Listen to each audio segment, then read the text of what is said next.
first step foot on the moon. And, you know, if you'd spoken to William Shatner and Leonard Nimoy and, you know, all the actors who were on that show, I don't think they would have imagined that one day that they would actually be able to do what we're seeing play out on our screens right now. Yeah. It is very momentous. And I just would love to be, I know William Shatner's been tweeting. He actually tweeted that he has a tweet that will automatically be tweeted out when he's up in space or suborbital space. But, you know, just, it is a remarkable day and it is a remarkable event. And I'm glad we're sort of paying attention to it. And so we're going to be talking to Alan Ladwick about this a little bit later, right? Yeah, you know, we expected to be talking to him right now, but as we pointed out, the launch has been a little delayed. So yeah, we'll be talking to him once we start our coverage. He's the senior advisor for Star Harbor Space Academy. Very knowledgeable, decades of knowledge, and hopefully we'll get a little more insight. It's funny you would talk about science fiction because sometimes we sort of crack these jokes about science fiction fans like you, Vlad, but we're all science fiction fans. But the truth of the matter is that it is from the imagination of science fiction writers that often scientists get inspiration, you know? Yeah. And here you have Jeff Bezos, inspired by his love of space, but also a real desire to see humans not just traveling to space as tourists, but living there. His vision is much bigger than space tourism. And so hopefully we'll be able to talk a little bit more about what Jeff Bezos hopes this will be the first step that will lead to thousands of humans living in space. Yeah. Absolutely, and so let's bring in Alan because you know we're just a few minutes away. We're told that the delay is because of preparations for vehicle readiness. I'm not exactly sure what that means, but let's talk to Alan as we look at these live pictures. And there we see William Shatner there along with his crew members preparing to launch into suborbital space. So Alan is the senior advisor for the, scroll up that prompter, please, is the senior advisor for the Star Harbor Space Academy and is joining us now to talk about this. So, Alan, you could tell Anne-Marie and I have been excited as we've been preparing for this. And yes, we're a little delayed right now, but let's break down for our viewers. Look, there's William Shatner exiting the vehicle. I think all of us are going to geek out. There's William Shatner grabbing the handrail. There's William Shatner climbing the stairs. I think we're all going to be a little geeky when we witness all of these different moments. But let's talk some of the technicalities. How deep into suborbital space will the New Shepard rocket go? How long will the flight last? They're going to go up 100 kilometers, about 62 miles. I believe the last mission, they got up to 67 miles. And it takes, they'll go up, and at about 25 miles, the engine shuts off, and the rocket continues on its own momentum up to 100 kilometers. Then the capsule will separate from the launch vehicle, and then the launch vehicle descends, and as it nears the ground, the engines kick on again for a soft landing.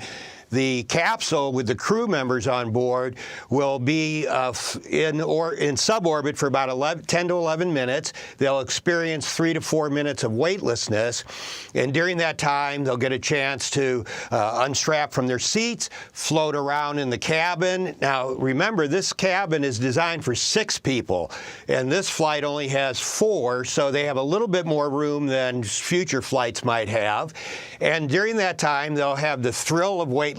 I've had a chance to do it on parabolic flights, and it is thrilling. And then Shatner and Audrey have both said that they're going to put their nose to the window. They want to look out. They'll be able to see the curvature of the Earth. And this is the experience that so many people want to have space tourism, for that transformational experience. So, you know, we saw some video of William Shatner and the other passengers kind of getting into the capsule, sort of trying things out. I'm wondering what sort of training is required to go through this, because we know NASA astronauts go through intense training, but clearly this is not the same level of intensity. Right. This is abbreviated training for sure.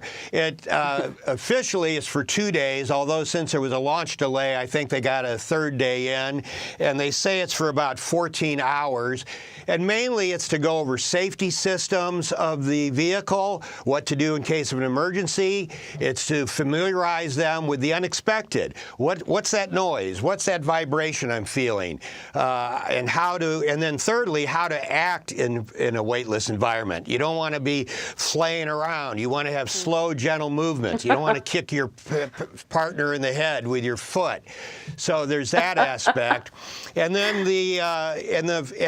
Blue Origin feels as though the training is part of the experience. So from the beginning, they want you getting a wonderful space experience. Well, you're paying enough. Yeah. That's very true, Emery. Very true. There's no peanuts on this flight, so you better get something. That's right. So one of the things that I think, and we were sort of doing it a little bit earlier when we were talking about sort of how the momentous occasion this is, just for William Shatner, because he could not, I don't think, imagine in 1966 when he signed on to play Captain Kirk on Star Trek that he would actually, in his life, get to do something like this, like what we're witnessing today. But I even want to take it back further to 1961 when Alan Shepard became the first American in space doing exactly this, a suborbital flight aboard his Mercury capsule, Freedom 7. And how momentous that was. I mean, it may seem like ancient history to some people, but 1961 was not that long ago. And the concerns that NASA had about putting Alan Shepard into suborbital space, and where we are today, where we're watching William Shatner and his crewmates ascend the stairs to do essentially what this incredibly competent, highly trained, specialized test pilot in Alan Shepard did back in 1961. Right. And you make a great point. I mean, for me, it seems like yesterday. I work with young people that weren't even born when I was the head of the Spaceflight Participant Program at NASA.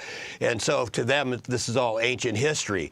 But think about how far we've come. It certainly has taken a lot longer to achieve suborbital flights than we had all hoped over the years. And the other interesting thing about William Shatner is the connection that Star Trek and NASA have had over the years. You know, as you said, it started in '66. That was the beginning of the end of the Gemini program. We had landed an orbiter on the moon, and then started with the Apollo program shortly thereafter. The crew of Star Trek was actually at the rollout of the Space Shuttle Enterprise in 1979, September of 1979. William Shatner was not there, but the rest of the crew was there, and they played Star Trek music, and it was a big thing. In fact, Trekkies were the ones that got the Enterprise named the Enterprise. It was supposed to be called Constitution, and they did this mass write-in to the president demanding that it be called Enterprise, and Gerald Ford then named it the Enterprise. Then also in '77, Nichelle Nichols started a relationship with public outreach with NASA, helped recruit minorities and women for the first mission specialist call in 1978. And she has been, she and many of the Star Trek crew have had a relationship with NASA over the years.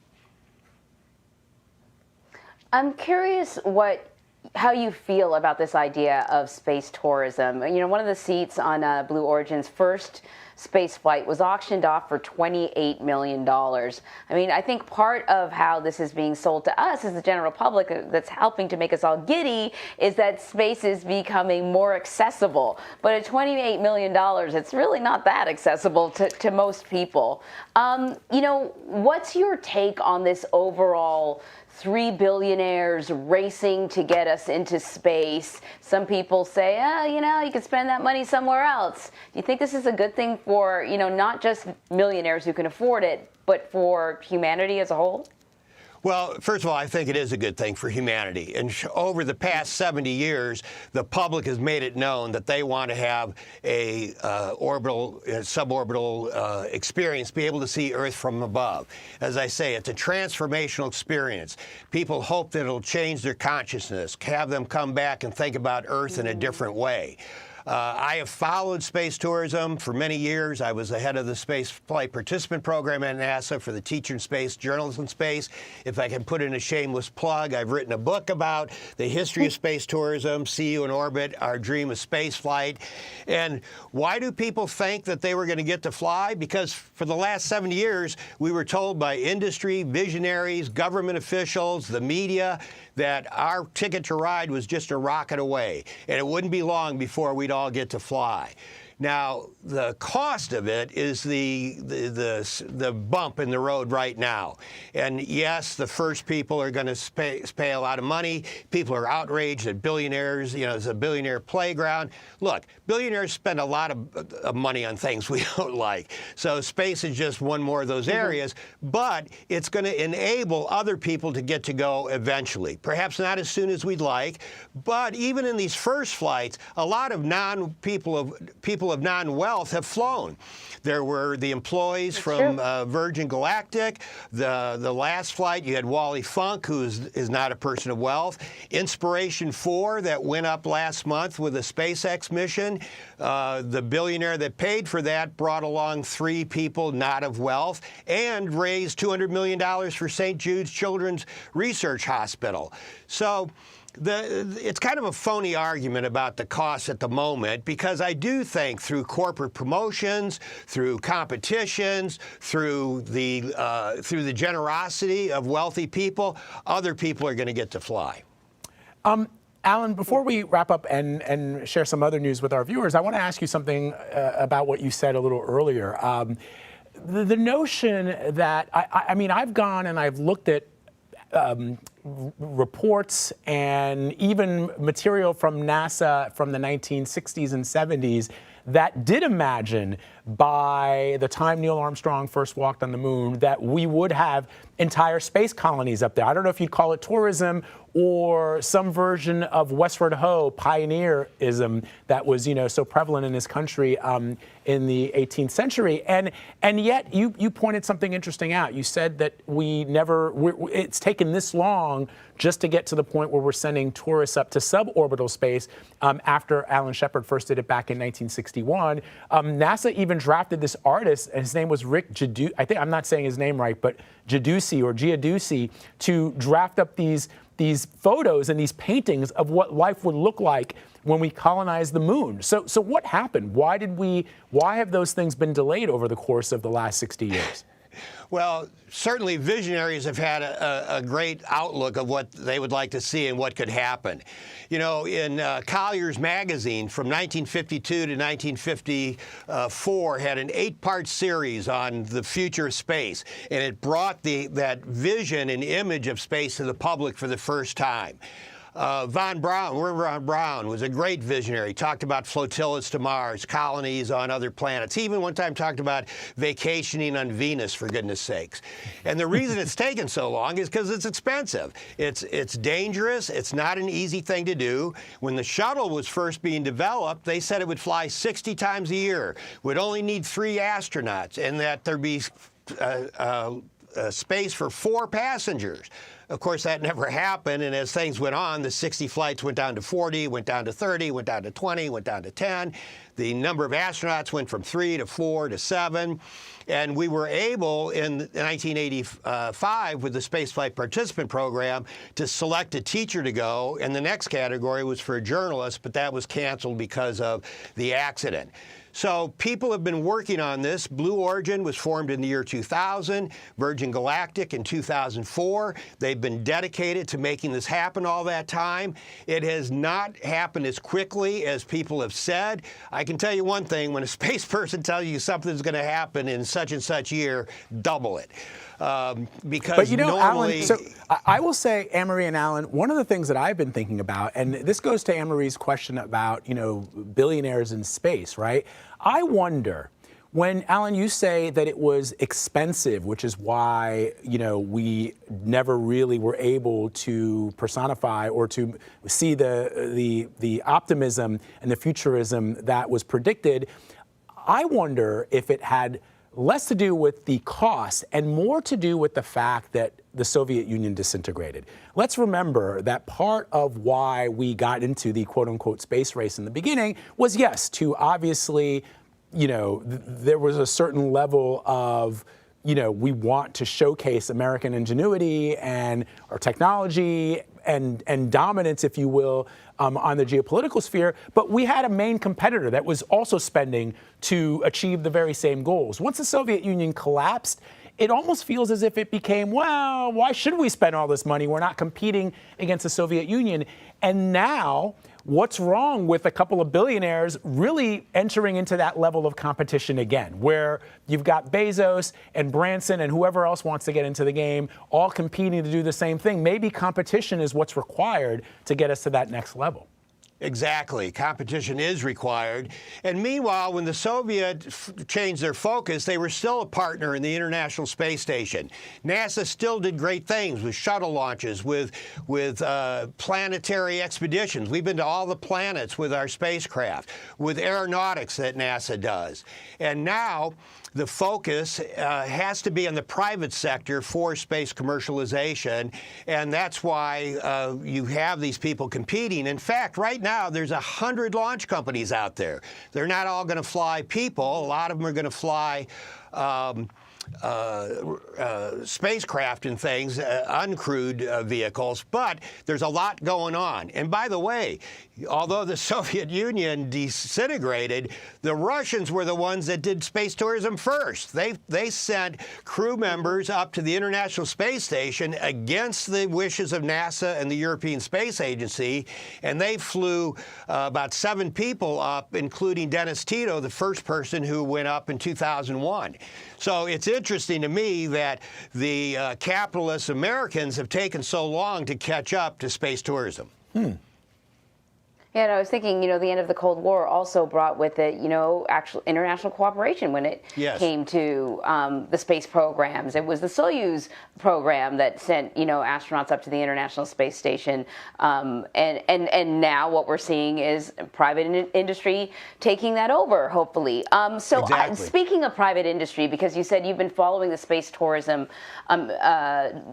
endeavors for a while, I'm kind of curious. I am very interested in the businesses and the business approaches of sort of the 3 top contenders: SpaceX, Blue Origin, Virgin Galactic. So Virgin Galactic was able to sort of do the first flight, beating Blue Origin by, a little bit. And Jeff Bezos will say to you, yeah, they went up first, but they don't go up as high.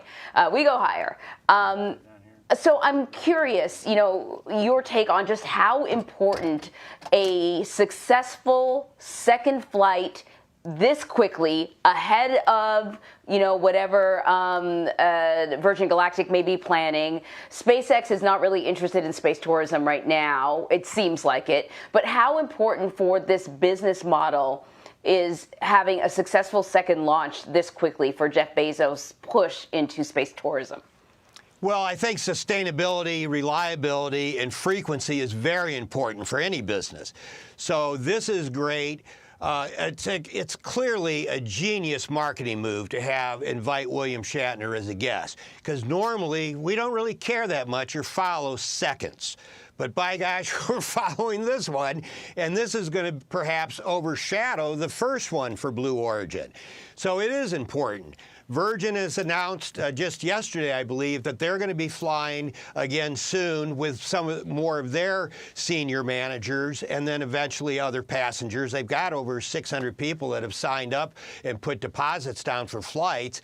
Blue Origin still hasn't announced a ticket price because, as you mentioned, the $28 million raffle that they had or auction that they had, they got plenty of people that signed up that they can go to that pool and see if those people are willing to pay a bit more to go. Right now, to go on Virgin, it's $450,000. And that price is going in the wrong direction because the holy grail for the last 30 years has been $50,000 for suborbital flight. And we're going in the wrong direction right now. So we're going to have to wait a while.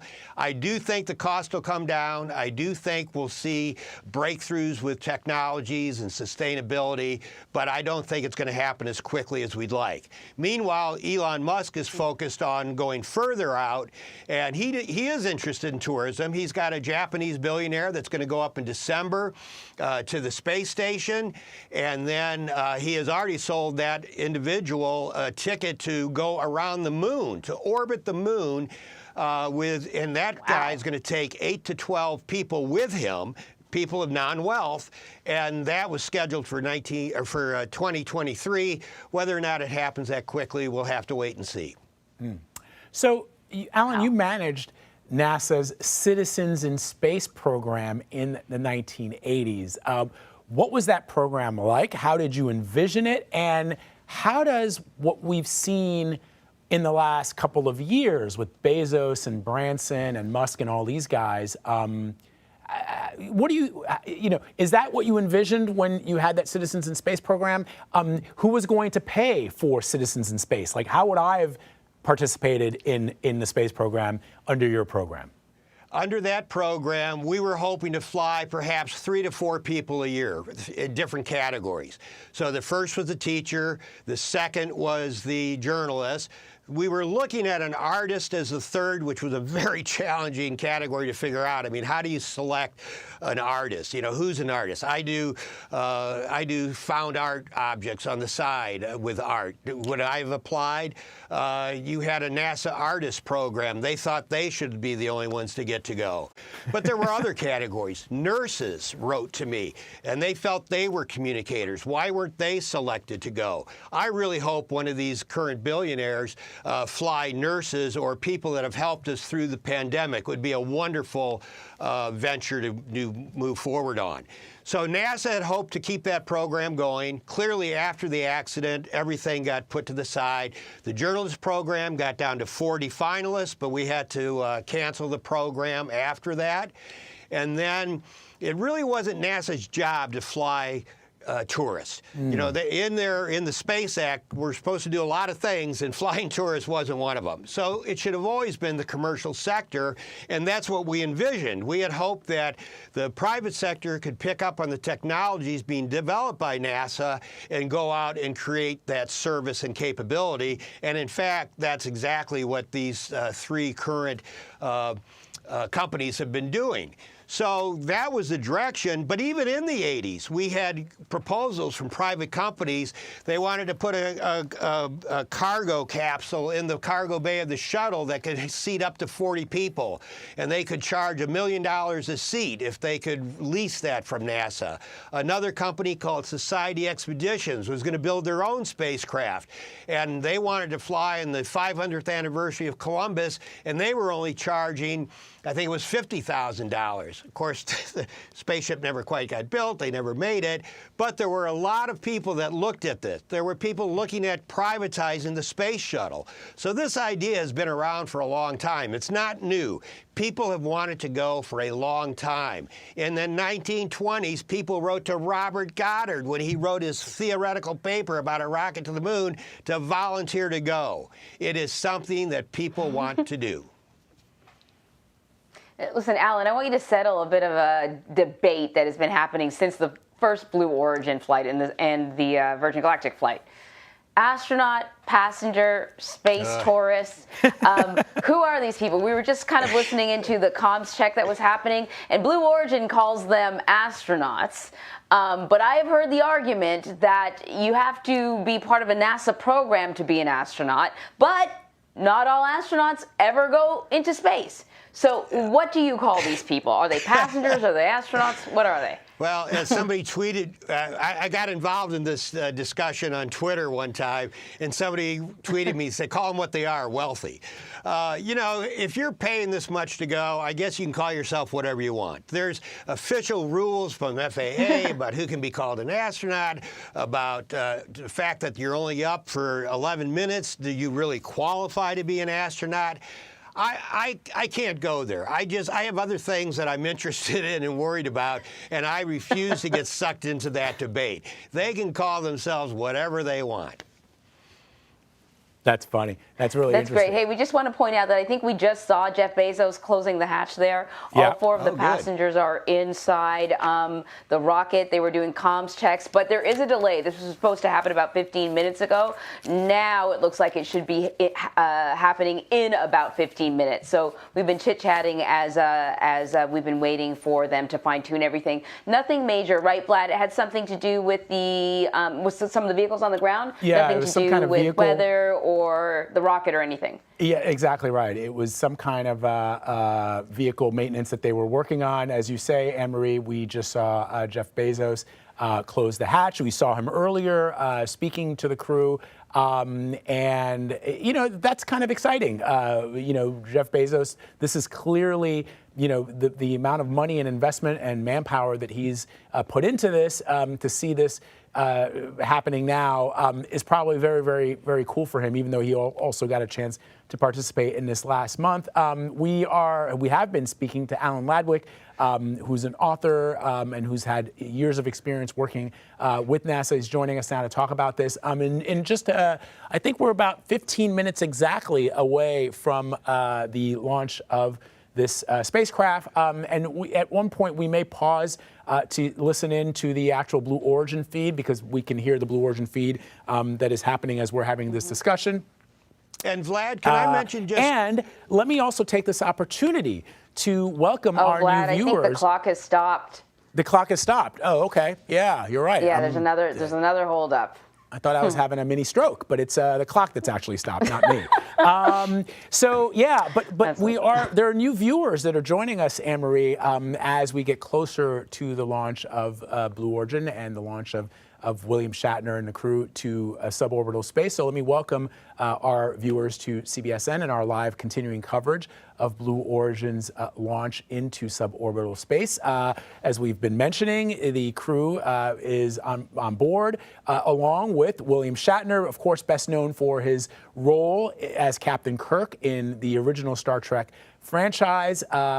This is going to happen in very, very soon, 63 miles into suborbital space before the passenger capsule will separate from the rocket and both will return back to Earth. It will include, Alan and Anne-Marie, 4 minutes, exactly 4 minutes of floating in what is called microgravity. So, Alan, what is microgravity? It's where you're. It happens as you're coming down over the arch of a parabola, and you go weightless. And on this time, it's 3 to 4 minutes. On a parabolic flight, it's about 30 seconds per parabola. And it's a thrilling experience, and it's enough time to do things. One point I'd like to make, when we were talking earlier about who gets to go, NASA has a program that will fund researchers. It's not all just people going up to look out the windows. There are researchers that want to do things capitalizing on a microgravity environment. So NASA will provide funding for researchers who have an experiment that needs to be performed either on a suborbital flight or a parabolic flight, and then the principal investigator can get to go along. In fact, Alan Stern, who was the principal investigator for the infamous New Frontier mission to Pluto, is going to be one of the early researchers to fly on a suborbital flight to conduct experiments. I went to a conference last year that was full of people that have been doing suborbital experience on the test flights for Blue Origin and for Virgin. So it's not just a plaything for tourists. There's also real research that's going to be done. You know, we've been talking a lot about what it will be like to be weightless, but coming down, and I think maybe going up too, they're going to be sort of hit with these G-forces. I'm just sort of curious, having been hit with low-level G-forces before in a jet and passing out, I'm curious about, you know, I guess I'm trying to figure out if there are things that are sort of part of the rocket that will protect the passengers from G-forces, because I mean, they do have a 90-year-old on board, and that can be a pretty intense experience. Well, if I'm not mistaken, the way the seats are, they're kind of laid back. And that helps the forces kind of just be distributed through your body all the way down. I'm not a medical expert, so I hope I'm getting this right. But when I flew on parabolic flights, we initially had people on their knees. And the G-force went through from your head down to your knees. And it was pretty startling. Well, then, and that caused problems with the inner ear, and people were getting sick. And then what we did one day is had everybody lay down during the pullout. And overnight, we went down to hardly anybody ever getting sick again. So I'm assuming that the way the seats are designed helps mitigate that. Oh, that's interesting. That is super interesting. And so that was actually a question that I also had for you, Alan, because it does feel right now, at least when it comes to the private sector and launching of these capsules, that, and look, as everybody knows, I'm so psyched that Captain Kirk is going into space for real. I mean, I've been a Trekkie since I was a little kid. And yet part of me is also like, well, wait, when are we going to start sending scientists up there to do the work of research that's required? And so my guess is that, as you were pointing out, Alan, that is eventually part of the plan. Well, and as I said, it's already started happening. People haven't been research hasn't flown yet, but their experiments have flown, and then eventually they will fly as well. There were some experiments done on Inspiration 4 last month. Haley Arsenault from the St. Jude's Children's Research Hospital performed some medical-related experiments. We're going to see more and more of this as time goes by. I'm not sure what is being done on this mission. I tried to find that out, and I couldn't really see anything, although Chris is a former NASA engineer. He helped start Rocket Labs, so he may be trying to perform some experiments. It's just not a whole lot of time to enjoy the flight and look out the windows, but if you're going up to do an experiment, that's what you're focused on. So could you see, go ahead, Amory. You know what, sorry, go ahead, Vlad. No, I was just curious. So throughout the entirety of our discussion, we've been talking about this suborbital launch and the previous launches with Mr. Branson and Mr. Bezos. The question, I think, is probably on a lot of people's minds is, when will we go back to the moon? And Alan, I'm guessing even if it's, how would it work? I mean, if it's the private sector that is primarily funding this, I don't think you could have civilians or people who aren't highly trained flying to the moon and landing on the moon, because so many things can go wrong on that journey and on the return. But how far, if you had to predict, would we be from bringing another human, hopefully a woman, because a woman hasn't been on the moon? When would you see that happening? Well, NASA has a program for this, the Artemis program. And part of that goal is to return to the moon and land astronauts again, including a woman. And NASA's working with the private sector on that, including SpaceX, Blue Origin, all the major aerospace companies, Northrop, Boeing, Lockheed.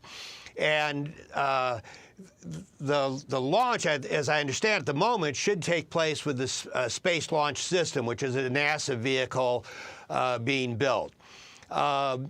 And that's scheduled, as I said, for 2024. Whether or not they have enough funding to meet that schedule has been debatable for several years now.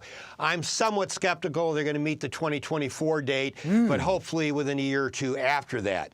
Meanwhile, you've got a lot of private companies that are sending robots to the moon. There's a bunch of them that are going to be going up either to support what NASA experiments or NASA research requirements, or things they want to do themselves.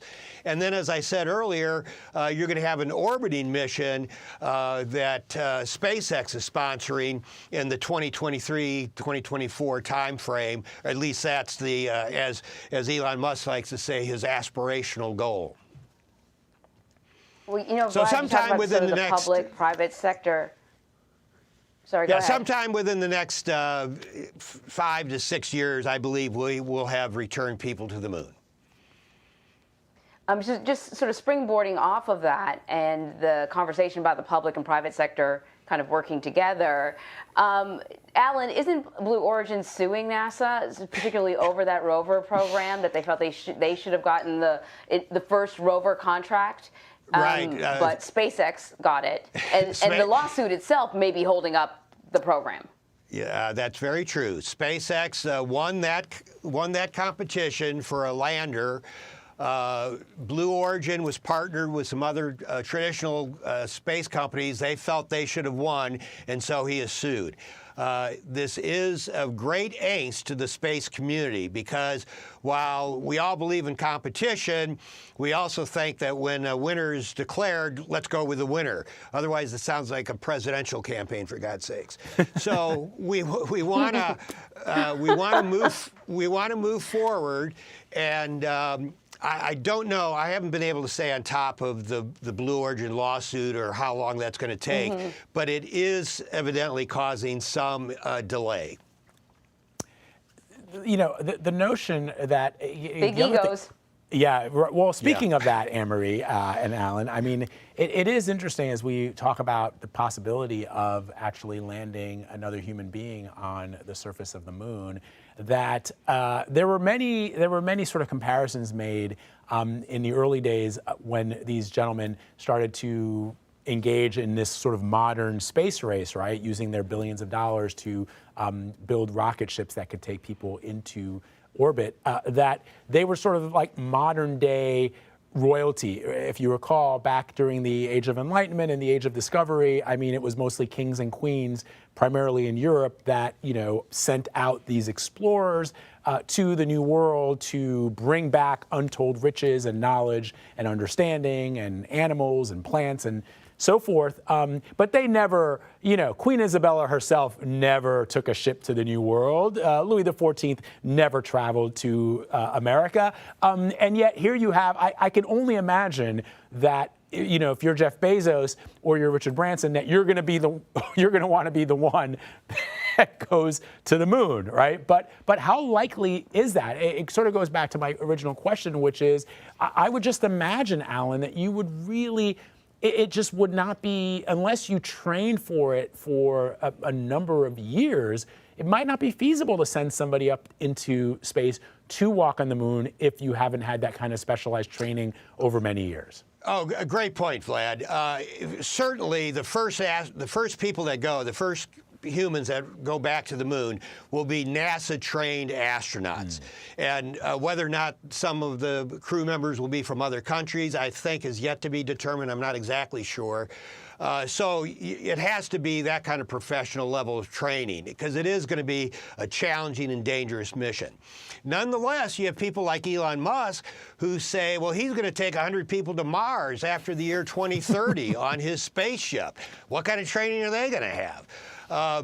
So it's all very interesting how this is going to play out. I mean, to me, this is all part of the reason space is enjoying kind of a renaissance right now. We haven't had this much attention and excitement about space for many years, even though NASA has been doing wonderful things over the past 30 or 40 years, and things that are valuable to the country, to national security, to the economy. But it's this entry of the commercial space that has reignited all this attention. And a good example is the fact that right now there are 10 people on the International Space Station, and we're not hearing anything about what they're doing other than the Russian actress who's up there with her producer, and they're filming a film of some kind right now for a 2-week period. So clearly the commercial sector has succeeded in capturing the public imagination, but we shouldn't forget that there's other professional things going on as we speak. And the great thing, Anne-Marie alluded to it earlier, is the international cooperation going on with the space station, with America, Russia, Japan, Canada, the European Space Agency. It's been going on for over 20 years. We've never had a bad incident or any kind of problem with crew members, and it's why I've always thought the International Space Station deserved, the International Space Station partnership deserves the International Peace Prize because it's a pretty wonderful thing that's been going on. The one thing, all I could think of is... That's a great point. I second that. All I could think of, guys, is when Alan said Elon Musk has taken 100 people to Mars, all I was going through my mind was I started to make a mental list of like, if you thought it was hard to get into Jay-Z's 40/40 club, like that spaceship is going to be lit. It's going to be Jay-Z, Beyonce, Elon Musk. It's going to be, Vladimir Putin. Like everybody who's anybody is going to want to get on that spaceship to be those 100 people that go to Mars. So? Ticket price TBD. Exactly. No. You named a bunch of people who are living pretty nice right here on Earth, so I don't know if they're willing to roll that dice. Yeah, but it's all about the exclusive nature of it, right? It's the exclusivity. Well, Elon wants to go. He said he wants to land. He just doesn't want to. And he doesn't want to land and die there. So yeah, that's a good thing. It's like, what are you doing next Friday? Does, Elon. Going to Mars with Elon Musk. Mars or bust. So listen, we should tell everybody that we are waiting for the Blue Origin launch. It was supposed to be at 10, so obviously it has been delayed, and we've been just sort of chit-chatting while that's been happening. But we want to play you a little bit of background on perhaps the most high-profile passenger, William Shatner. Mark Strassman did a great story. We want to play that for you now. I'm going up into space. I don't know how many people can say that. At 90, William Shatner has lived long. Jeff Bezos has prospered. Together, they'll turn Star Trek into reality, launching Shatner warp speed to the edge of space. Total up and down trip time, about 10 minutes. 55 years after Shatner's Captain James T. Kirk first defined star voyaging on television. And it looks like there's a great deal of curiosity about this fictional character, Captain Kirk, going into space. So let's go along with it and enjoy the ride. Flying with Shatner, who was comped a ticket by Blue Origin, to millionaire businessmen and a Blue Origin executive. And you're going to hear the engine cut off. They've trained over the last 2 days for this moment, their space tourism adventure in Blue Origin's New Shepard crew capsule. Pause here with me, Bill, for a second. Pausing to watch legions of Star Trek fans. They include professional astronauts with childhood memories traveling the cosmos with the Starship Enterprise. I watched Star Trek growing up, so I think that's awesome. Like the members of SpaceX Crew 3, scheduled to launch to the ISS later this month. Who wouldn't want to see William Shatner fly in space? I don't know anybody who wouldn't. Back in July, millions watched Bezos launch himself into space. Now it's Captain Kirk's turn. Not William Shatner's final frontier, but his next one. I want to look at that orb and appreciate its beauty and its tenacity is sustaining this life of ours, which allows us to look with awe and wonder at the miracle of space.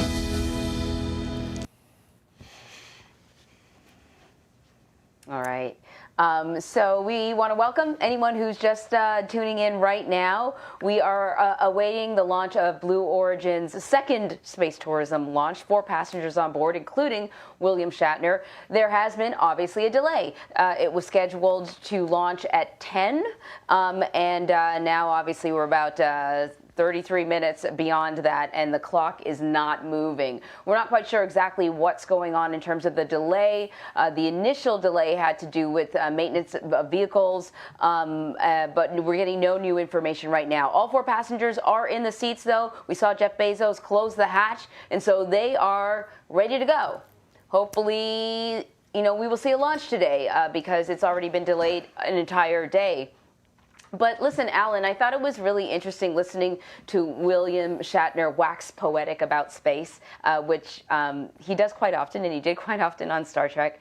And it sort of made me think about Jeff Bezos's grand vision for space travel and why he has walked away from Amazon and is putting, I think, $1 billion into space travel. And it goes all the way back to a speech he gave when he was like in high school. And he talked about how sort of the ultimate goal, something along those lines, was to have planet Earth be designated a national park. And all kind of the heavy manufacturing and polluting, that would all be out in space. I mean, it seems high in the sky right now, but hey, so does William Shatner at 90 getting on a rocket ship and being launched into orbit. So I'm curious about just, your take on the grand vision behind these billions of dollars being spent. And Alan, before you just answer that, I just want to alert our viewers that you can just see on your screens right now that the countdown clock has just started back up again. So we're about 14 minutes away from the launch, which is some good news. Sorry, Alan. Yeah. Anne-Marie, that's a great question. I got into the space advocacy movement in 1969 when I was in college through a group called the Committee for the Future. And they believed in a concept they called New Worlds on Earth, New Worlds in Space. And that from going into space, we could make things better on Earth. There's certain things we could do in space that you didn't have to do on Earth. Kraft Ericke, a German engineer who came to America through the Peenemünde program, wrote about the extraterrestrial imperative, about how we had to move into space to have an Earth-space system. And both Jeff Bezos and Elon Musk believe in the concept of a multi-planet species. So Bezos is committed to trying to make Earth-space alliance a way of doing things in a new way, of taking polluting things off of Earth, perhaps, and doing them in space. If you look at their website for Blue Origin, I think it says in the opening line that their vision is to have millions of people living and working in space. That's one big vision. And how soon that happens, who knows? It's down the line as far as I'm concerned. But that's what these folks are dedicated to, and I think there's something to be said for that. That's such an interesting point. Again, as we are now about 12 minutes away from launch, and we expect that there will be also a CBS News special report, which we'll go to once that happens. But Alan and Anne-Marie, I want to go back to what we sort of started talking about at the beginning of our discussion as we watched the countdown clock now. I did talk to my mom and dad about when Blue Origin first went up with Bezos in it, and just to get their reaction. My mom said to me, when we were kids in the 1950s, we were all told to go outside and maybe you would see Sputnik, the satellite, as it crossed the night sky. That was a memory a lot of people who were around then, especially as kids, have a memory of, right? That you could catch a glimpse of Sputnik in 1957. And then as we talked about, it became this like race between these two superpowers. You had to get the first man in the space, or the first human in space, the first dog, the first satellite. Now we've got these billionaires that are competing. It's not on the geopolitical stage, it's on the billionaire stage. And while there are some people who see it as egotistical and perhaps vain, SpaceX, for example, Alan, has a long history. I mean, SpaceX has actually done real research and has partnered with NASA for many, many years, and have actually, through their research, have actually enlarged the scientific understanding we have of space travel and space itself. Absolutely, and I've lost count of the number of times the Dragon capsule has flown up to the space station delivering supplies and experiments. And now they're sending crew members up. And so they are committed to this. I think you can say what you want about Elon Musk, but this guy probably doesn't watch much TV. He seems to have a lot of things going on, and I believe he is totally dedicated to becoming a multi-planet species. That's his goal. That's his vision. I think it's the same true for Jeff Bezos. He just happens at the moment to have a lot of distractions, given either people think that the culture of his company is not very good, or he's involved in lawsuits at NASA. I'd rather that he focus on what he's supposed to be doing. And by the way, he has a vision for a rocket that would also go into orbit, not just suborbit, his new Glenn rocket. So it's very important what these people are doing. And again, as I say, I'm tired of people complaining about what billionaires are doing. Read the Robb Report. It's a magazine that comes out, and it's full of articles about what billionaires are spending their money on. And it's a lot less important things than what these people are doing. In fact, Blue Origin, I think, has been around longer than SpaceX. But it's true that SpaceX really focused more on deep space travel, but also cargo versus humans. Right. But Jeff Bezos, you remember sort of the beginning story. I mean, he almost lost his life trying to kind of establish this this company and find a space to set down roots, because he got into a horrible helicopter accident searching for space in Texas to start his company. So if that's not dedication, that was not enough for him to consider it a bad sign. He definitely went forward. But you did sort of touch on some of the other hiccups that Blue Origin is dealing with now. They did have a number of, I think, former employees. There was kind of a letter written about a toxic work environment, and of course the lawsuit with NASA. So the company itself certainly has had some recent hiccups, and the company has to be viable if any of these other steps are going to happen. I know he's the richest man in the world, but space is expensive. Yeah. And by the way, when we talk about their egos, what's wrong with that? We all have an ego. I mean, I wouldn't have held the cover of my book up to the TV camera if I didn't have an ego. You all have egos, I'm sure. So why is that a bad thing all of a sudden that we have egos? That's how we strive to do things. That's how we accomplish things, for goodness sakes. So, Alan and Marie, we're just hearing that they are go for launch. We could just hear over the Blue Origin comms that this is going to be happening in about 8 minutes. And in about 3 minutes or so, CBS News will have a special report that will be anchored by Gail King, Tony DeCopel, Nate Burleson. So we're going to send our viewers to that once that happens in about 3 minutes or so. So, Alan, final thoughts as we prepare to watch this historic moment. It's historic, I think, because, again, I mean, Blue Origin's already been up to space. Jeff Bezos has been up to suborbital space. But you do have this 90-year-old actor whose career began, some 50-plus years ago, playing the captain of a starship, the Starship Enterprise, where they traveled on a 5-year mission. All the fans know, 5-year mission to explore space, to seek out new life, new civilizations, and to boldly go where no man has gone before, no person has gone before. And now we know that several people have gone to those places, and now William Shatner himself is on his way. Alan, your thoughts?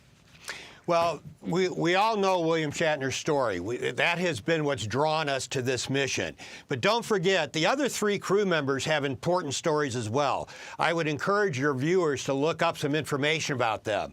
A former NASA scientist who started a small satellite company, a person who's been involved with health sciences, is an author, and is trying to raise awareness for water.org. And then you have Audrey Powers, who is a Blue Origin employee, and she has tried to counter some of the criticism they've had about safety. So I think it is an important milestone along the many milestones of space tourism. I, with you, am looking forward to this. I can't wait to hear how they do, what they think, what their thoughts are. I'm not as anxious to hear William Shatner's song when he comes back, but I'm sure many people will. He did record an album in the 1960s, and I'm happy. Thank you, Alan, for calling attention to Audrey Powers, Glenn DeVries, and Chris Bushian, because yes, we should also be talking about them. I know, Shatner has played sort of an outsized role in our discussions, but you're absolutely right. It is important to note his 3 fellow passengers will be along for the ride to the edge of space.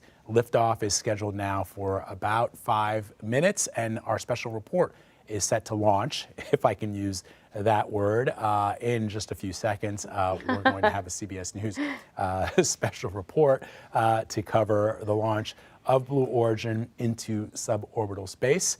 30 seconds away from that special report, William Shatner, the legendary actor from Star Trek, along with Audrey Powers, who's a vice president of mission and flight operations at Blue Origin, along with Glenn DeVries and Chris Bushian. Hope I'm saying the name right. They will ride along in Blue Origin's New Shepard rocket and capsule straight to the edge of space. Stand by now as we take you to a CBS News special report.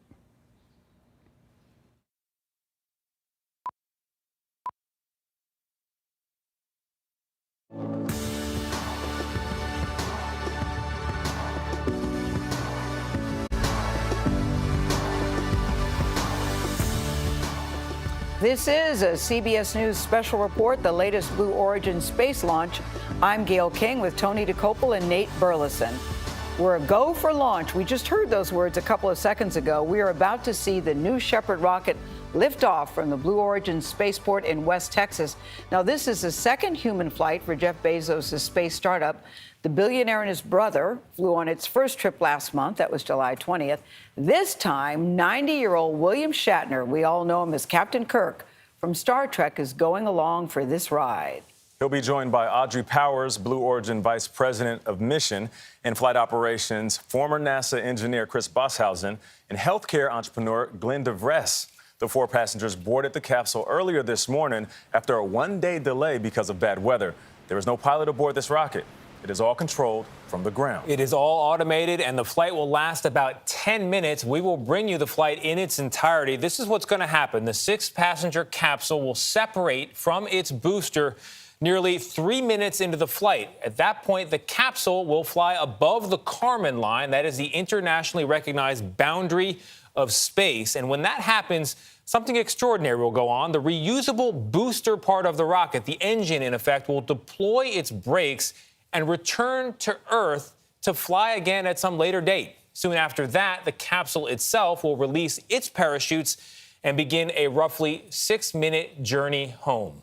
This is a very big deal, maybe the 25th flight overall into suborbital space for anybody on this planet. Fewer than 600 people in all have ever been to space. We are about to see that number go up by 4. Our senior national correspondent, Mark Strassman, is at the launch site in Van Horn, Texas. That is more than 100 miles east of El Paso. Mark, good morning to you. I'm excited. I hope other people at home are as excited as I am. How are you feeling there? Oh, good morning, Tony. I mean, here we go, right? I mean, this is a big moment, not only for William Shatner, but of course for millions of Star Trek fans who've been watching him for the last half century and in reruns. I mean, today is the voyage of the Blue Origin spaceship First Step. That's the name of the capsule that will take Shatner and 3 other passengers to the edge of space and back. This, by the way, is the same capsule and booster rocket that Jeff Bezos flew in 10 weeks ago. You mentioned reusability. This is reusability in action, and of course completely changes the business model of these up and down flights. The ability to use these parts over and over and over again is just revolutionized this industry. The other thing to keep in mind is this: William Shatner himself, he is clearly the focus of this mission. I mean, here he is admitting that he's both excited and nervous for this moment. He's 90 years old. 90 years old. He'd become the oldest person ever to go to space. And think about something else. It's 55 years since he first played Captain Kirk on the original Star Trek television series. That series first aired in 1966. Shatner was 35. Now he's 90, getting the opportunity that most people could only have dreamed of. And in his case, he's about to become Captain Kirk for real. So big moment for him. Big moment for Trekkies who are watching him, cheering him on. I love that he admitted that he was a little nervous. Most people don't do that. But to follow up on what Tony said, because I was with you, Mark, that day, July 20th, when they went up. And honestly, you could really feel the excitement in the air from all the people who are watching it. Does it feel the same this time around? I think it does, Gail. I mean, I think it does first of all, these launches are always thrilling to watch, as you saw last time. But just the idea, first of all, that a 90-year-old guy could do it. I mean, that 90-year-old happens to be Captain Kirk. I mean, Shatner has admitted that he understands the fascination with his trip here just because so many people have watched him for so many decades, voyage through the stars, and now they're getting to see the actor who played Captain Kirk go up for real. It really is an interesting moment, a public relations bonanza for Blue Origin, and it really should be something to watch. Yeah. And Mark, I mean, part of what's so extraordinary here is the technology and the fact that Shatner can lift. We got the countdown happening. I'm going to quiet down. Yeah, let's listen in.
analyst Bill Harwood joins us now.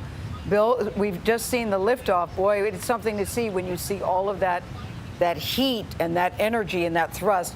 Explain exactly what we're looking and how long before it separates.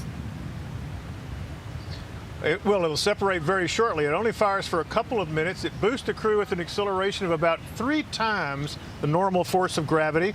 That's similar to what you might experience on a roller coaster, a big roller coaster. And it's roughly the same thing shuttle astronauts used to experience back when NASA's orbiters were flying.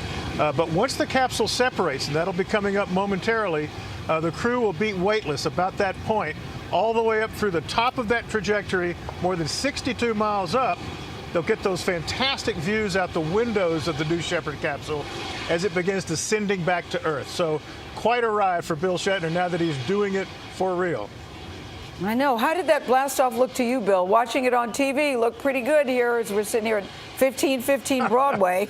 How did it look to you? No, it looked about the same, but I have to tell you, Gail, I tend to watch these things on television even when I'm here in person because those long-range tracking cameras give you such a close-up view.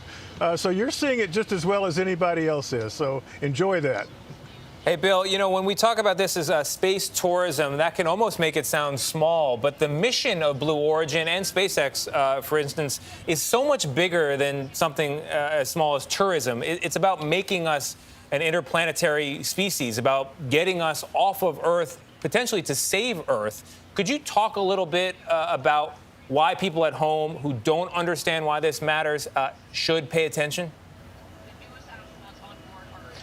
Yeah, you know, I think really, though, that's a long-range, big-picture kind of view of this. Get people into space on a more regular basis, average citizens, if you will. But in the near term, I think that Blue Origin and Richard Branson's Virgin Galactic, they're both selling these seats to suborbital space. Bill, I'm sorry to step on you, but I stepped on the countdown. I don't want to step on the capsule separation, so I'm going to quiet down and watch this. Let's all do it together. Totally agree. Totally agree.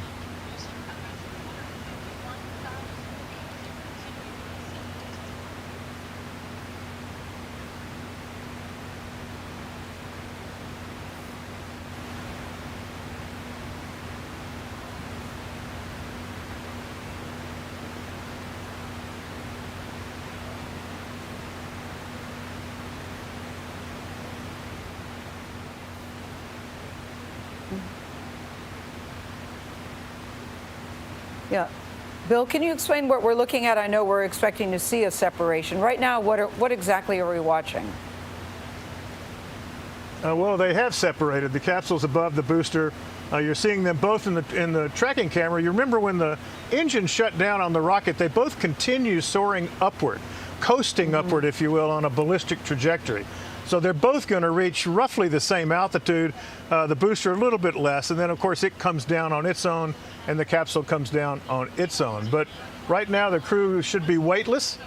They've unstrapped, we assume, and are floating about the cabin. So they're getting that taste of space that you get on these suborbital flights. Bill, you were mentioning the space travel and bringing civilians into space, but the cost is around $250,000. How soon will this be cheaper? Because the average American, as we know, can't afford this experience. Right. No, and I don't think they will be for quite a while. This is something that's going to be inherently expensive for years to come. But the goal is, if you fly enough times, you get economies of scale at work. You know, the price could, in theory anyway, get down in the range of a worldwide, around the world ocean cruise, that kind of thing, maybe. But that's years and years away. And, we were saying before, the long-range goal is to get more and more people into space, save the planet, with the environmental observations. But really the near-term goal is to get these things flying on a for-profit basis, carrying tourists up to the edge of space and back, and research payloads. NASA puts payloads on these spacecraft, and they're talking about putting astronauts on board down the road for training and experience and to operate experiments. Bill Harwood, thank you so much. Speaking of astronauts, let's bring in former NASA administrator and astronaut Charlie Bolden. Charlie, you've been to space. What do you think they're going through right now as they start to descend? Well, they're actually, they've been weightless for a while now, as Bill said. Hopefully they've unstrapped, because they're going to tell them to strap back in pretty quickly. They're probably should be floating around enjoying the view. As you could see, we didn't talk very much about it, but for those of you who are mathematicians, they got to about 340,000 feet. That's a little bit more than 50, 60 miles. So you watch them for a while as they drifted across the top, and they're now starting to come back. My guess is that Blue Origin is going to stay focused on the launch vehicle, because it's always spectacular to see it return to the landing pad there in Van Horn. And that's actually what we're looking at now. It's the first stage, or the launch vehicle, coming back for its landing. In the meantime, the crew is having a good time talking to each other, chucking it up, or yucking it up. So Charlie, this is we actually just heard the boom. landing. We just heard The the boom. vehicle is the vehicle is the crew vehicle, to distinguish it from the launch vehicle that you're watching here. The crew vehicle is now minutes away from its touchdown. It's going to descend by parachute, so we should see that pretty quickly. So, Charlie, as the only one on this who's been to space, I am curious. William Shatner and the others, they want that view. It's sometimes referred to as the overview effect, looking down on the Earth. You've had it. What's it like? It's it's an overused statement, but it is unlike anything that humans have ever had an opportunity to see from here on the planet. It changes your perspective of the planet. And even in a suborbital flight, where you see the curvature of Earth, you look across our atmosphere, see how thin it is, and you realize that it's not Earth that's fragile. It's we, the human beings, that live on it and depend on that thin blue line, which carries the oxygen that allows us to stay alive. And so you get a different perspective. And I think you come back, most people come back changed. I won't say everyone does, but most people come back completely changed in terms of their perspective of our planet. Charlie, we're looking at the parachutes now deploying, and now the That's capsule correct. that has the 4 crew members in it. I remember there it goes. Look at that. So what you saw, Gail, were the drogue chutes, and then I think they use 3 or 4 main parachutes. Yeah. The first ones you saw, the white ones, were the drogue chutes. They just stabilize the vehicle. So you could see it wobble a little bit. The drogue chutes stabilize it and allow these 3 main parachutes. Their big job is to slow the vehicle down. It'll look like it's a hard landing, but they fire retro rockets just before they touch down. The chutes soften the landing, so it's a thud. I mean, it's not like landing in the shuttle, but it's not like a crash. Charlie, I remember last time when we were talking to you, July 20th, you said if you had the chance, you would go back to space in a nanosecond. Do you still feel that? And what's your heart doing as you're watching this? I'm glad you asked that. My heart is pounding. I'll cry on you here in a minute, to be quite honest. I get emotional every time I see this. It's an opportunity that we really want every kid on the planet to have at some time in their life. That's not going to happen because of the cost, but we want to see more and more and more people have an opportunity to do this, because it's absolutely breathtaking. Here it comes. Well, Charlie, it might and my happen heart at is some pounding, point. to answer your question. Yeah, no, mine too. Mine is too. You mentioned that thin blue line, that atmosphere that envelops us.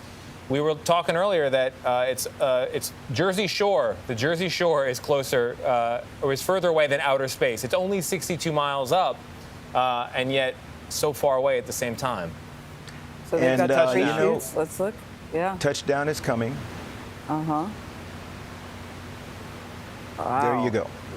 You're right. It does look like a thud, but you're saying it doesn't. It's not really as hard as it looks to our naked eye looking at it. It's not as hard as it looks. A couple of things you got to remember. You're out in West Texas.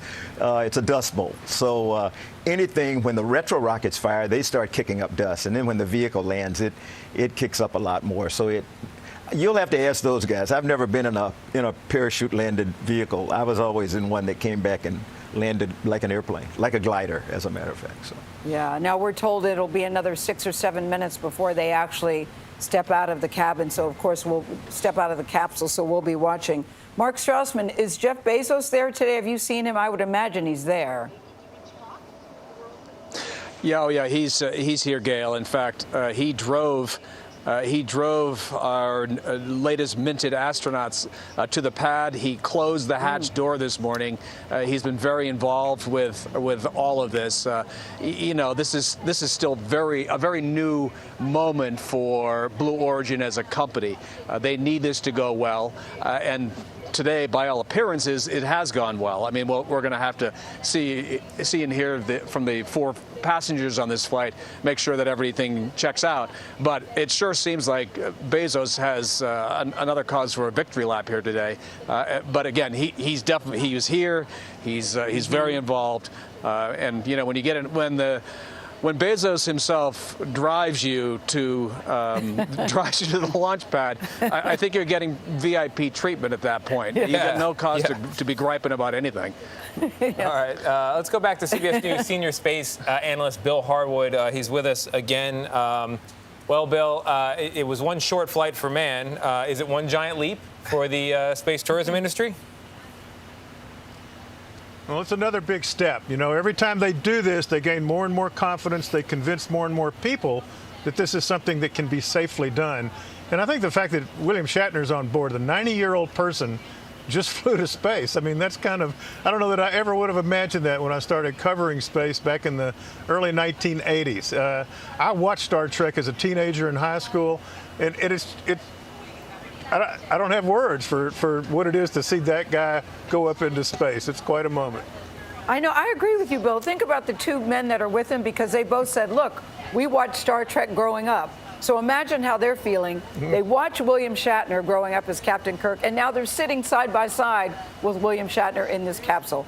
I just think give yourself a bunch of cool points on that one.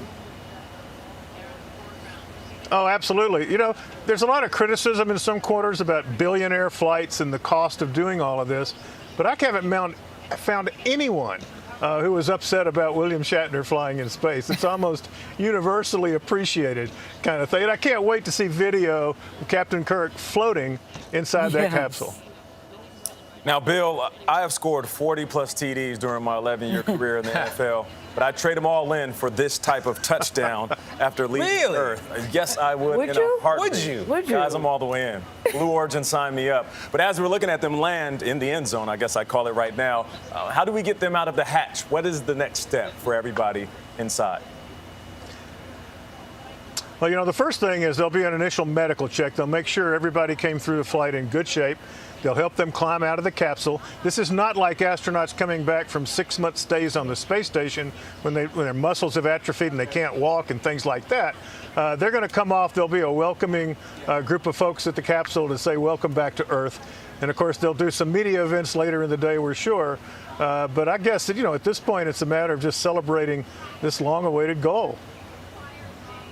As we look at a picture here of some sort of recovery vehicle in the vicinity, at least, of the capsule. And by the way, the windows on the capsule, they're about 3 feet tall, 2 feet wide, much larger. You get a good view. Yeah. You get a good view, for sure. Oh, yeah, that's right. You were in a replica. I was in an exact replica of that, so you got to feel the size and the space.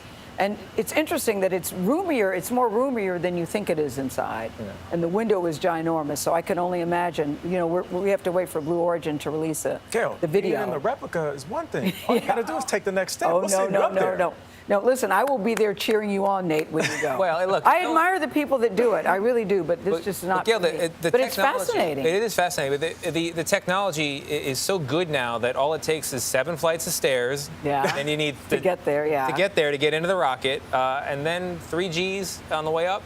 5 Gs on the way down. And then you have to be able to... And you got to be able to... Oh, and the other thing is you have to be able to zip into a spacesuit. That is actually That's the requirement. Yeah, it's the requirements. And you have to be able to not be able to go to the bathroom for at least 90 minutes. That's also part of the rule. That's hard for me. I go a lot during the show.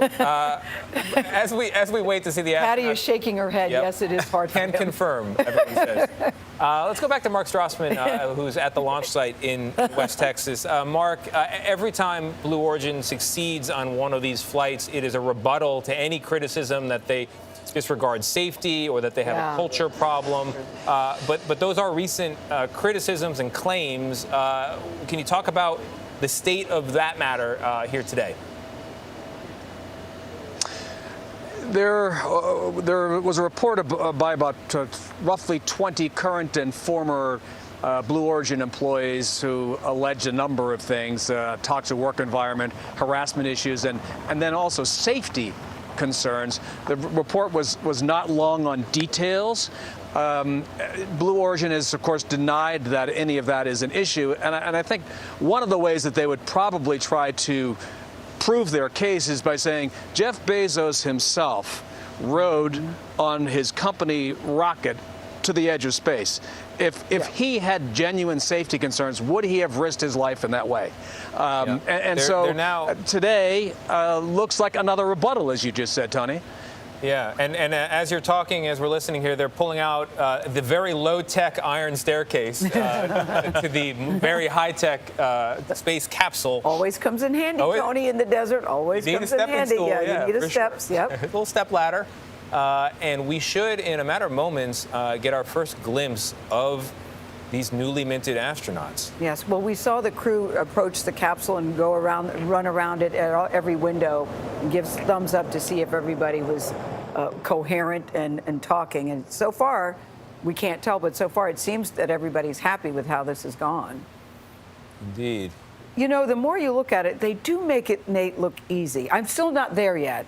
But they do make it look like you get on there. You don't have to do anything. All you have to do is sit and ride and float. Well, Mark was talking about Jeff Bezos sitting on the rocket himself. Yes, the first one. The first one. The first one. Yes. But even previous to that, 15 consecutive flights. Successful. Successful consecutive flights. So they put in the work up to this point. I know right now we are witnessing this in front of the world.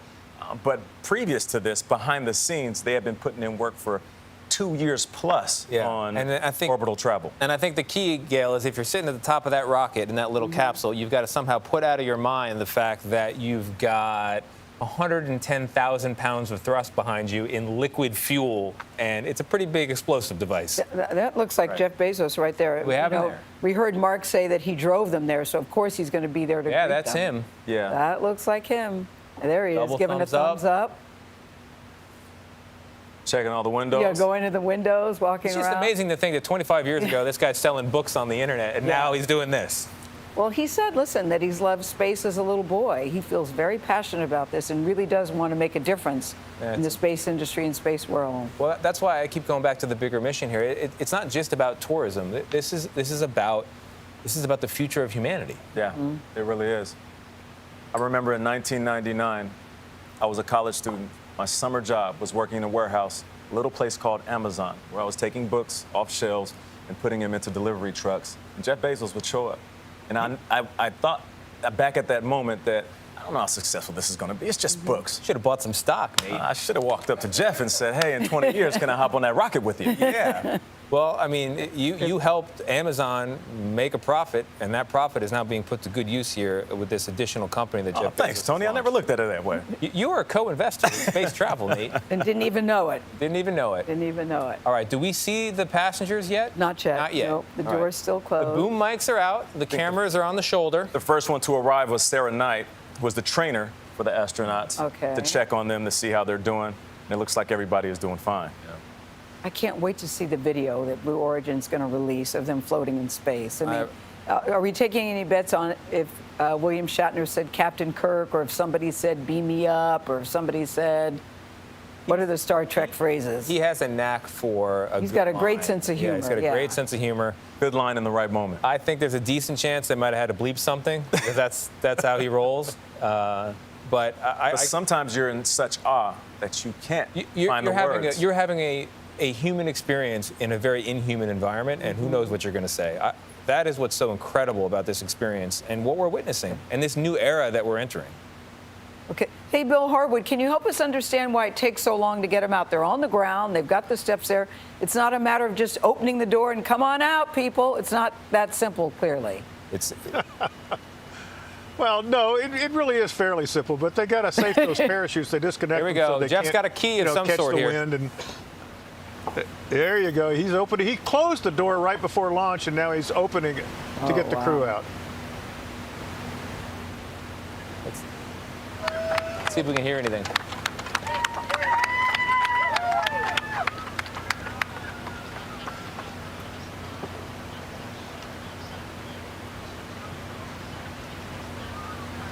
So Audrey Powers, we're told, she's a Blue Origin VP, will be coming out first.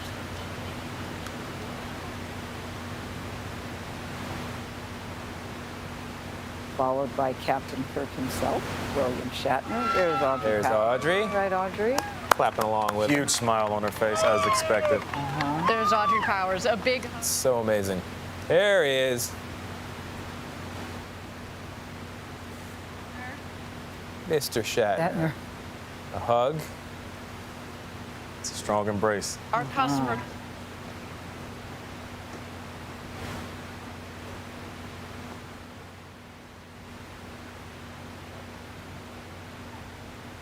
That's Mr. DeVries who came out. And that's Mr. Bashausen in the rear.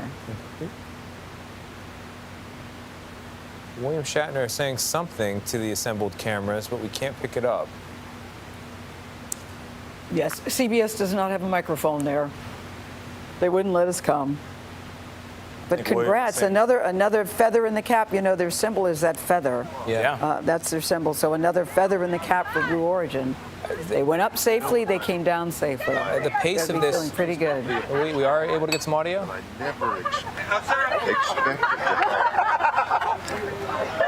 is you're shooting up. Oh my God. Give me this champagne bottle. Come here. I want one. I want to hear this. Here. What a time to be alive. Oh, there's Lauren.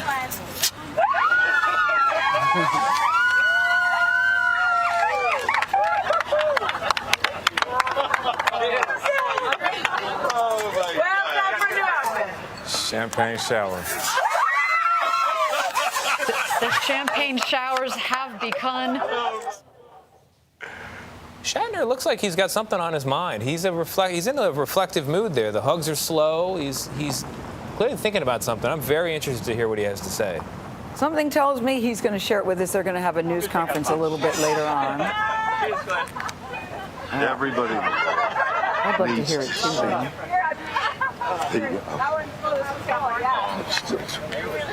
Is that a loss for words? It was unbelievable. Unbelievable. I mean, you know, the little things of weightlessness. But to see the blue cover go whoop by him, and now you're staring into blackness. That's the thing. The covering of blue, this sheet, this blanket, this comforter of blue that we have around us. We think, oh, that's blue sky. And then suddenly you shoot through it all of a sudden, as though you whip off a sheet off you when you're asleep, and you're looking into blackness, into black ugliness. And you look down, there's the blue down there, and the black up there, and it's just, there is Mother and Earth and comfort, and is there death? I don't know. Is that death? Is that the way death is? Whoop, and it's gone. Jeez. It was so moving to me. This experience has been something unbelievable. You say, yeah, you know, weightless, my stomach went up, and this is so weird. But not as weird as the covering of blue. This is what I never expected. Oh, it's one thing to say, oh, the sky and the thing and the fragile thing. It's all true.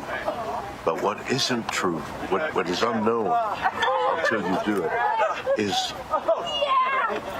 there's this pillow, there's this soft blue. Look at the beauty of that color. And it's so thin.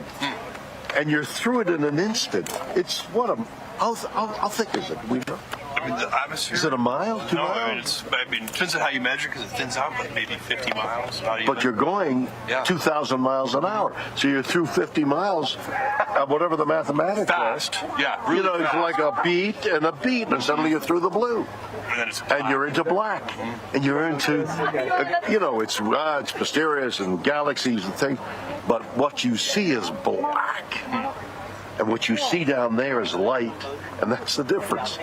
And not to have this, you have done something. I mean, whatever those other guys are doing, what isn't, I don't know about that. What you have given me is the most profound experience I can imagine. I'm so filled with emotion about what just happened. It's extraordinary, extraordinary. I hope I never recover from this. I hope that I can maintain what I feel now. I don't want to lose it. It's so much larger than me and life. And it hasn't got anything to do with the little green planet, the blue orb, and it hasn't got anything to do with that. It has to do with the enormity and the quickness and the suddenness of life and death. And oh my God, it's something. It's so beautiful. Beautiful, yes, beautiful in its way, but no, I mean your words. Oh, my words! It's just amazing. I don't know. I can't even begin to express what I would love to do is to communicate as much as possible the jeopardy, the moment you see how the vulnerability of everything. It's so small. This air, which is keeping us alive, is thinner than your skin. It's a sliver. It's immeasurably small when you think in terms of the universe. It's negligible. This air. Mars doesn't have it. Nothing. I mean, and when you think of way carbon dioxide changed to oxygen, and what is it, 20%, and suddenly that level that sustains our life, it's so thin to dirty it. I mean, that's another whole And you shoot subject. through, what you were saying about shooting through it so fast. So quickly, 50 miles. Then you're just in blackness. You're in death. Yeah. The moment This is life. This is life, and that's death. And it's in an instant, you go, wow, that's death. That's what I saw. That's amazing. That's amazing. And wow. I am overwhelmed. I had no idea. You know, we were talking earlier before going, well, you know, it's going to be different. It's going to, and you have whatever that phrase is you have, that you have a different view of things. It doesn't begin to explain, to describe what for me, I mean, everybody's going to, but, and this is now the commercial, everybody, it would be so important for everybody to have that experience through one means or another. I mean, maybe you could put it on 3D and wear the goggles and have that experience. I mean, that certainly is a technical possibility. But what you need also, we're lying there and I'm thinking, listen, one delay after another delay, we're lying there, and I'm thinking, how do I feel? And I'm thinking, I'm a little jittery here. And they move the pins. Oh, there's something in the engine. They found an anomaly in the engine. They found an anomaly in the engine. We're going to hold a little longer. Oh, you're going to hold a little longer. And I feel this, the stomach, the biome inside. And I'm thinking, okay, I'm thinking I'm a little nervous here. Another delay, I'm a little more nervous. And then the thing starts. By the way, the simulation is, they have to be warned. It's only a simulation. Everything else is much more doesn't capture the and besides which, the jeopardy. Bang! This thing hits. You go, that wasn't anything like the simulation. The G-forces. The G-forces. And just tell me, what's going to happen to me? Am I going to be able to survive the G-forces? You feel that? Am I going to survive it? Yeah. And then I think, good Lord, that, just getting up the bloody gantry was another. Oh my God, what an experience. Nothing.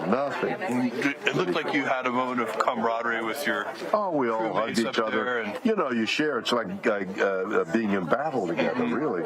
And there is this bonding of being in battle, but you're also embattled inside yourself. Oh my goodness. Wow. I have had an experience. Listen, I have to say, this is one of the best play-by-plays I've ever seen. It's William Shatner just moments after he's returned talking to Jeff Bezos, who has been where he has just been. Up into space.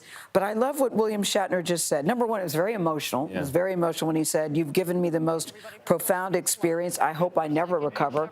And you could tell that he was overcome. They said, even though they tell you it's going to be like this, he said nothing really prepares you for what just happened to him. Yeah. And he never wants to lose this experience. I can't wait till he starts talking. Yeah, that line struck me as well. I never want to recover from this. I never want to recover. That's exactly what he said. That's it. And he had a sense of what he was going to see, but then when you're up there and you realize that the air that wraps the Earth and keeps us all alive is so thin and so fragile, you could tell he was still trying to sort out how he felt about it. Yes, he was talking about that thin blue line and then the blackness that's like death and darkness, and then you see how small it really is. Boy. As they were celebrating with the champagne shower, yes, it was like that one guy in the locker room that was overwhelmed by the championship and couldn't celebrate in that moment. But it was perspective, though. Being on top of the Earth and him probably thinking, our Earth, my Earth. Yes. It gives you a different love and appreciation for it, and also the darkness, the unknown, that sets in a little fear. Yeah. I thought that was very special that they played, that we got to eavesdrop. And it did feel like we were eavesdropping on a very private conversation. But I also like William Shatner for this. Did you hear when he talked about the delays? I'm feeling a little jittery here. And then they delay it again, and then they delay it again, and then I'm feeling really jittery here. He's been so honest and so authentic from the very beginning about how he's feeling about all this process. But boy, bravo to Blue Origin. They got up, they came back, and everybody seems safe.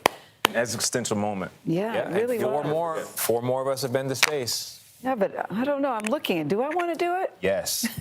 Part of you wanted to when you was here in William Shatner. A little teeny part. I think we all did. Yeah. This entire studio was silent when he was talking. That was very, very, very fascinating. We thank you, Mark Strassman, Bill Hard. We thank you, Bill Harwood, and Charlie Bolden. Charlie Bolden called it right. He said, nobody who goes up and comes down, very few people don't come back unchanged. That's right. You could certainly feel that William Shatner has been very changed by this. Our coverage continues on our 24-hour streaming service at CBSN. Of course, you can watch it at cbsnews.com, or you can download our CBS News app on your cell phone or connect to your TV. Lots of ways to see this. There will be more on your local news. This has been a CBS News Special Report. I'm Gayle King. We're with Tony DeCopel and Nate Burleson here in New York. We'll see you tomorrow morning on TV, but the news continues on CBSN.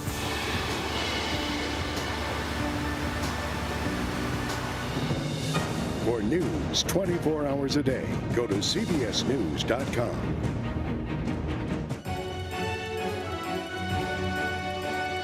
How thrilling was that? Blue Origin's second successful launch, sending civilians into space, no crew on that rocket. And man, I hope you guys were able to hear William Shatner when he got out of that capsule. I don't know, Vlad, I thought I was gonna cry. I sort of had to almost kind of like step back a little. I have never heard anyone describe that experience in a way that I almost felt like I was there. And the thing that he kept on saying was that he was moved by the awareness of how thin the atmosphere is, how everything was blue and suddenly it was black, and just how vulnerable we are. I know you were probably blown away as well. I was sitting here and I was getting teary-eyed because me too. The way he described it, and Gayle King said it best. I mean, this was one of the best play-by-plays I've ever heard on television. I suspect, Anne-Marie, much in the same way that we have always, since July 20th, 1969, replayed Neil Armstrong's words. That's one small step for man, one giant leap for mankind. We will play again and again those words from William Shatner, the most profound, I'm quoting him now, I'm quoting William Shatner, the most profound experience I can imagine. He said he was overwhelmed. He said he never wanted to lose that feeling ever again. And as you say, Anne-Marie, he talked about seeing what he called Mother Earth from the edges of space and looking down and seeing that very thin atmosphere and describing how vulnerable we all are on this earth that we all share, all 6.5, 7 billion of us who share this earth. And all I could think of is again, being a fan of Star Trek for all these years, all I could think of is the things that, the things that William Shatner said to us as children, as adults, fans of Star Trek and all of its incarnations. He talked about much the same. Gene Roddenberry, the creator of Star Trek, this is what he wanted people to experience with Star Trek. This is what he wanted people to know. And he had never been to space. And here you have William Shatner, who has just been to the edge of space, who calls it overwhelming. I just thought it was absolutely lovely. I can tell from, just watching what people are saying on Twitter, people who were following along were absolutely moved by William Shatner's words. It was one for the ages. He said that he hopes he never recovers. He never recovers. Yeah, he said that he hopes he never recovers from this experience. So listen, I want to bring in Alan Ladwig, who has been with us throughout the morning. He's a senior advisor for Star Harbor Space Academy. You have spent decades and decades working within and around space. And so I really need to get your reaction to the words of William Shatner. I think it's safe to say he had a transformational experience today. And the fact that he doesn't want to let that go, I can't wait to see his post-flight activities, what he does, how he'll communicate this. Heck, I'll even listen to the new song he's going to write based on this. And I think it's also what is so cool for me was his commentary there. It was so special to be able to hear that. That was what we had hoped would happen through the spaceflight participant program back in the 80s. It wasn't that the astronauts couldn't communicate. My God, they gave speeches, they wrote books, they were very personable. But there was a missing emotional connection, somewhat because a lot of them, especially in the early days, didn't want to admit that they were scared on a flight, didn't come back with the eloquence that everybody thought they should come back with. And Shatner just hit a grand slam with his commentary afterwards. Yeah, I mean, it was really, I love how you sort of positioned it, Alan. It was this really incredible commentary about just going into suborbital space. So you've been in spacecraft like this. What is the feeling like when you hit that arc that you described and you go weightless for a few minutes? And then what's it feel like when you come rushing back down to Earth? Well, I've only done it on a parabolic flight, and that's where the plane does these parabolic dips, and you go weightless for about 30 seconds at a time. And it's an exhilarating, a liberating experience to be able to float. The shot that you want, what we used to call the money shot, was you'd position yourself at the back of the plane and shoot forward through the plane like Superman. During the Teacher in Space program, I got to fly with the 10 finalists, and I got this great picture of me carrying one of the 10 finalists, Judy Garcia, in my arms like I was Superman with Lois Lane. It's exhilarating. It's really something to behold, and that's something that people can experience now with a lot less revenue requirements than going into space. And when you do 15 to 17 parabolas, you end up with quite a bit of zero-G time. So I want to talk a little bit about just how things kind of unfolded in terms of this flight. We haven't talked about the rocket, which I think is also sort of an amazing piece of technology. We saw it land. I know it weighs a lot, but it almost looked like a feather landing there. Everything went exactly right. Yeah. It was a pinpoint landing. If you saw where, it was supposed to hit the X on that pad, and it did. There's been great achievements and advances in launch technologies, but especially landing technologies. SpaceX has done this very successfully multiple times with their rockets. They've captured them at sea, they've captured on land, and seeing Blue Origin capture this one so perfectly today was very satisfying to see. So before we sort of end this discussion, as we continue to look at these images, this was the moment that William Shatner stepped out of that Blue Origin capsule to cheers from the crowds, a hug there from Jeff Bezos. and just, he immediately started, Anne-Marie and I remarked how he was sort of overwhelmed. You could see it. I think, Anne-Marie, I was listening to you as we were both sort of watching this together, and you were just like, I think William Shatner is about to get all poetic and philosophical on us because he's just standing there. And I think that would be the feeling, right? That you get off this, you've just experienced something that so few human beings have ever been privileged to experience, and you're standing there. That was that moment. So I guess, Alan, the question is, how soon might the price of going into space drop so that, a few more people besides millionaires and billionaires could afford to travel? Remember, it's all relative, right? When the Concorde first was introduced for air travel, that intercontinental travel at that speed was seemingly out of touch for most people. In fact, it was really only businessmen and executives that could take that flight.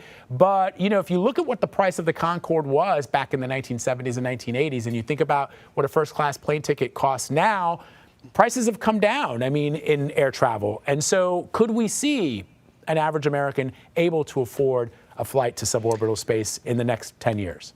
Well, as your reporter Bill Harwood said, we're probably years away from that.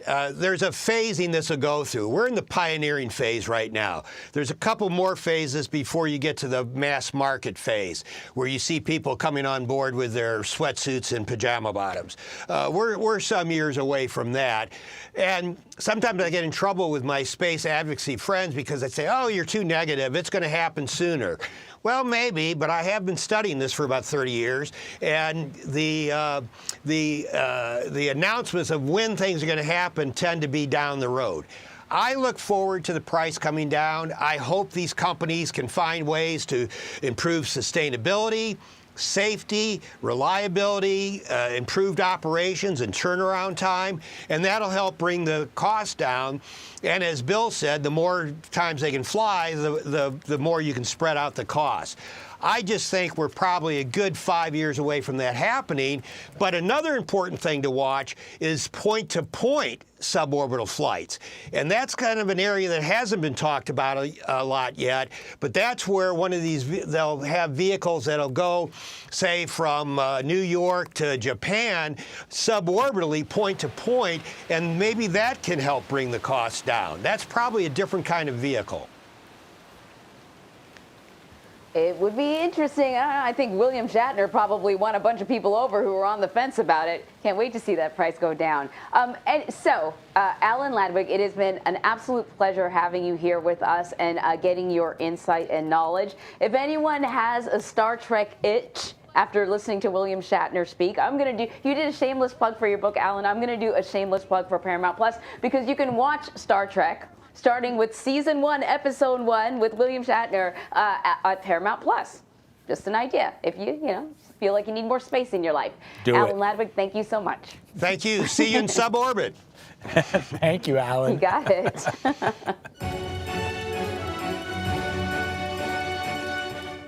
Back down to Earth, Vlad. The White House COVID-19 team and top public health officials are giving an update on the nation's coronavirus pandemic response. Of course, it's a virtual briefing. Let's dip in. We've made tremendous progress across the past 9 months. As of today, 77% of eligible Americans, those 12 and older, have gotten at least their first shot. And thanks to the president's leadership on vaccination requirements, we continue to make important progress. More than 3,500 organizations, from healthcare systems to educational institutions to state and local governments to private businesses, have already stepped up to adopt vaccination requirements. These vaccination requirements have increased vaccination rates by 20+ percentage points, with organizations routinely seeing their share of fully vaccinated workers rise above 90%. On Monday, Washington State announced that more than 90% of state employees are now fully vaccinated. That's up from around 49% just 5 weeks ago, with more people getting vaccinated each day ahead of the state's October 18th deadline. And importantly, Since late July, when the president first announced vaccination requirements and called on organizations to follow his lead, the number of eligible Americans who are unvaccinated has decreased by about 1/3, from 97 million down to 66 million individuals. Every day, there's stronger evidence that vaccination requirements are working.